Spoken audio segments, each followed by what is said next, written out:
Yes, hello guys, we're here in Luwai. Yes, my BFF is Ine. BFF Tahoy. Yes guys, welcome here.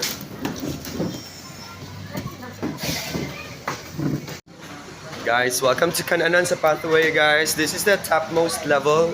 We're on the third level of Kananan sa Pathway. Nadiri ang wash area, kamangruban at the back.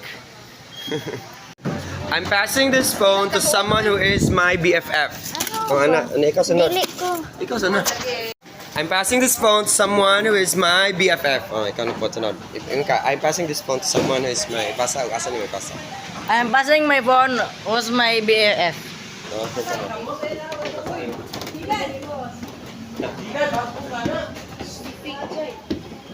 Oh, Waton ratong musaka guys. Wala pa ni Saka. Balikan. I'm passing this phone to someone who is my. Sige. Wa pa sa tikboy.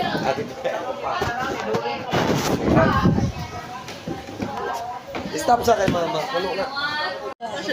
Hello guys, we're here at the Kananan sa sa Pathway. So this is our first dish, Mang Pansit. So what's unique about this pansit is it has the squid roll. So, asa man?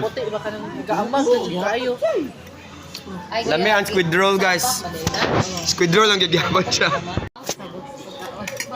And actually guys, my two BFFs, they're very picky when it comes to food, and what's the good thing about here is they really like the pansit here at the Kananan sa Pathway. So it means to saying okay good siya guys. Nindot siya pang kuan abrigana. Dami nagigutom sila. Kaya ang staff sa Kananan sa Pathway guys, kay topad to sa laod nanguha pa sa pasayan o sa isda para sa to ang main dishes. So kana sa lang for today's video. Nami siya ni? What can you say about their pansit? Ha? Wow, 10 of 10. Lah, sana all. Kamu di ba siya mo-review 10 out of 10 kuno ilang pansit? What makes it 10 out of 10? Secretary siya. Siya mo secretary. Ha? Ano po ang karne nila? Okay. Dili na. Kasi gibadhaan lang. Awal sila gusto mo hago. BFF.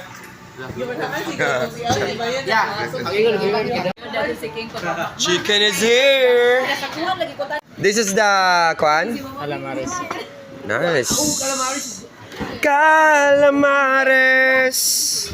This is tinolang mais. Bulalo.